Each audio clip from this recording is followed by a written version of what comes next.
I would wake up at around 5 a.m.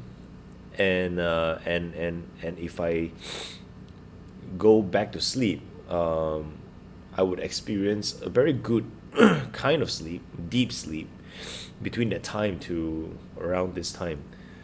And I wonder if it is part of. I wonder part of the reason is because of the coffee that I consume.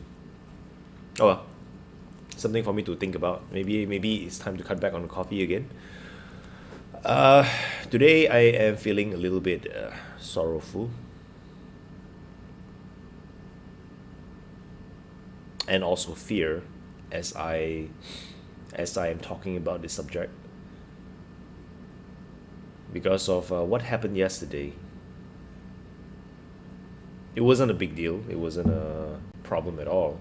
It was just somebody sending me a video of a, I don't know what to call it, speaker, religious speaker. And the context behind why was because about a month ago I started to say I decided that I am going to overcome one of the bigger triggers that I have in life, which is the trigger of interacting with highly religious people. Because I was from a Christian background, and to be honest, when I was born into it, I wasn't really born into it. I was forced into it. I never felt that the faith was mine. I have always felt that the only way for me to be accepted among people that I was around with is to follow along. And that eventually grew into a kind of resentment and anger. And when the resentment and the anger became overwhelming, I make a very strong decision to leave that life, in spite of the insistence of my parents and all of my relatives. They didn't even know that I left the life. They just thought that I was, I was just going away for a while. And over the years, they constantly kept trying to get me back and constantly tell me things, and that only grew to make my resentment even worse. And I didn't really realize that all of this was happening because I was suppressing all of that until recently, when I am a lot more ready to see this. So I started to go on this practice where I would talk to Christians and I would try to understand them, and especially the religious ones, the ones who are really full of zeal, trying to convert people left, right, and center. And I would ask questions not about the religion, but about the person. Why do you do this? Why do you feel this? Why do you do what you do? And at some point, and at first, it right now, as of this moment, it always feels like there comes to be a pattern. I can almost predict the pattern. First comes the goodwill, the smiles, and the joy of sharing something new. And then comes as I ask more and more questions about them, not about the religion, about them as a human, comes the unsettlement. I don't even know what to call it. Unsettlement, because they would either get triggered, or they would either get offended, or something. I don't know. I was just trying to understand them as a human. And maybe I'm a fool. Maybe there's something that I miss. Maybe there's something that I don't see. Some cultural or social taboo that I've committed. I'm not entirely sure. But as I converse with them, there would be a level of insecurity. There will be a level of unsettlement, and then followed by a very quick and diplomatic disengagement of the conversation, uh, along the lines of, when you are ready, then you will see. But from a sense of superiority, it's like, I know something that you don't. You need to be saved, but you don't even know it. So it's not my job to save you. That kind of self-righteousness, and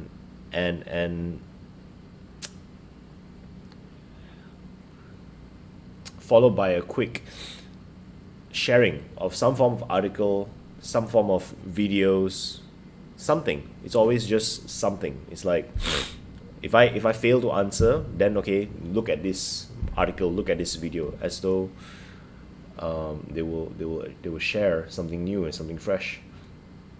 So what most people don't know is that I have, well, I wouldn't say completely, but I've studied extensively. And I wouldn't say complete because there is no end to studying. Before I left, I took a very long time to study everything. I wouldn't say I'm a master, but I can see, and even as a child, I would engage in discourses with people, and ask questions. So there's this assumption that I don't know, that I am blind for some reason, and I don't really understand why this assumption is there. If I don't embrace a religion, does it mean that I am blind? If I don't embrace a religion, does it mean that I need saving? And I was having this conversation with a long time relative, who I was expressing my past grievances with.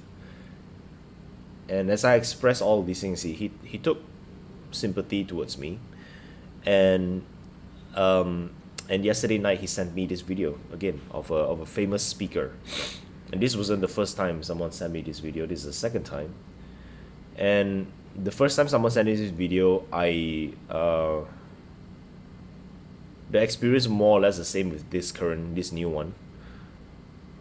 The first time around, someone sent me this video. Is what else could I be learning? What else can I see? But I kept my mind clear. I watched it anyway, all the way to the end, and there was nothing new. It was everything that I agree with. I don't disagree with anything on the first video that was sent to me.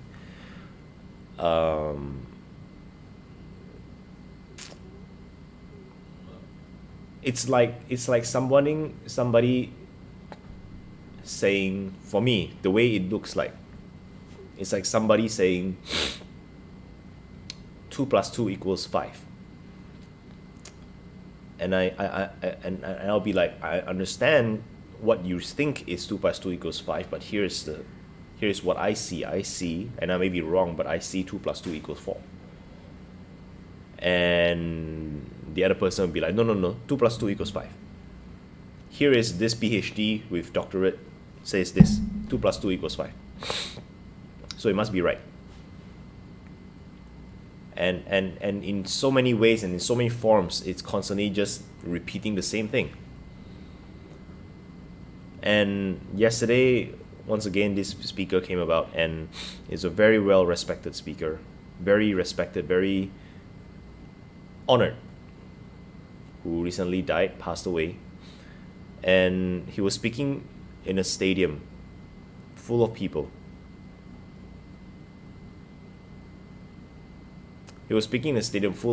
And I remember yesterday I was struggling. I was saying, what else could I be learning? There's nothing. But I forced myself to watch it line by line, to analyze and to see whether or not is there something that I miss. Why do people keep on sending me videos of him? Right? Is there something that I miss? I really tried, and there was nothing. Once again, there was nothing. And as I keep trying, I start to hear incongruencies. Even as a speaker talk about the importance of congruency, about how truth is absolute, about how truth is exclusive. Even as the speaker talks about the most important questions of life and how do you know whether the answer is true or not, I use the very same principle that he preached onto the questions that he asked. And I don't know, maybe I'm wrong, maybe I'm stupid, right? But I don't see the logic. And there is so many claims of how nowhere else, no other religion, right? He was talking about comparative religions. How about how no other religions can he find this except in this religion? And I cannot agree to that, because I know the reason why I know is because I experience this every day. Every day I live and I breathe this thing which this speaker says is not found anywhere else in the world. But I am not a part of this religion. I feel it. And even as he says that, people were clapping, people were cheering him on, people were getting so excited and so energized by that statement. And I felt nothing but sorrow. Is love so scarce? Is love so scarce that you can only find it in one source? Is salvation, is grace so limited that we can only find it in one place, nowhere else? Is the truth so frail that it can only be attained through one way?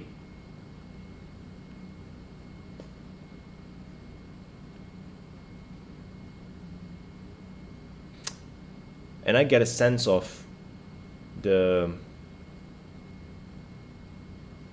worldview of such people. Humanity must have failed them in so many ways and in such intensity that there can be no other way except one way.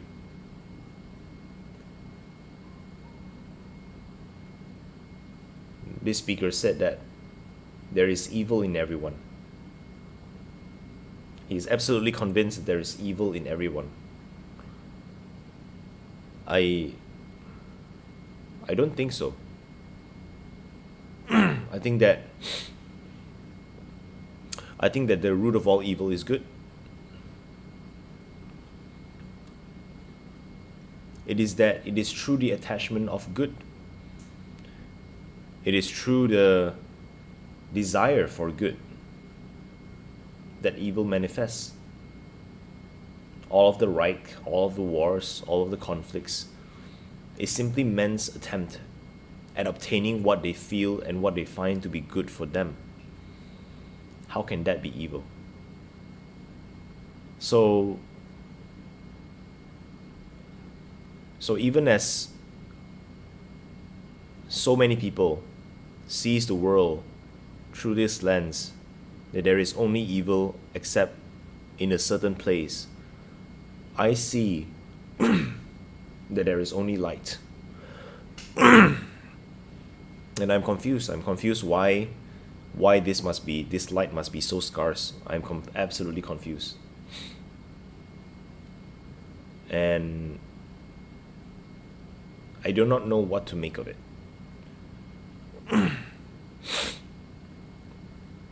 But one thing he said that if you found a cure to cancer, you wouldn't be just sitting here.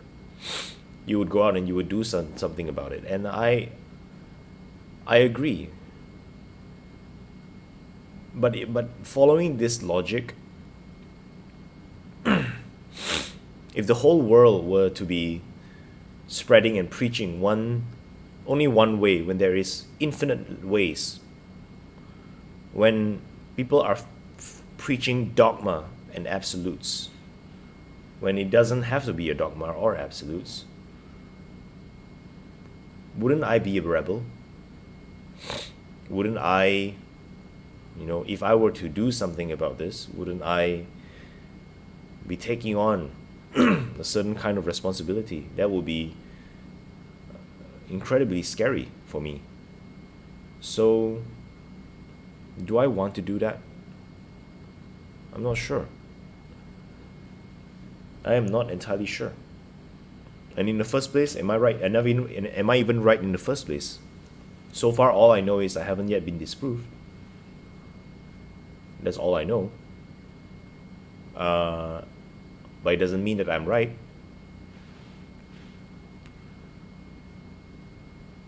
And I guess I've been trying so hard to talk to different people, to gain more insights, more perspective, to see how I am wrong.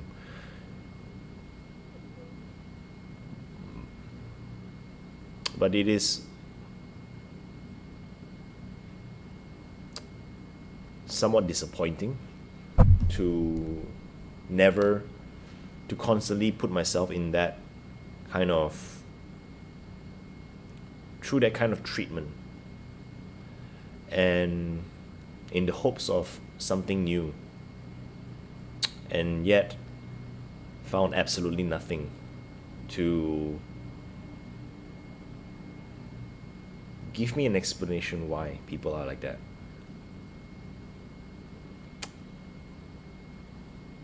And perhaps maybe there is no explanation. Perhaps, people are just the way they are because they are simply very, very hurt. I don't know. I don't know unless they tell me that they have been hurting.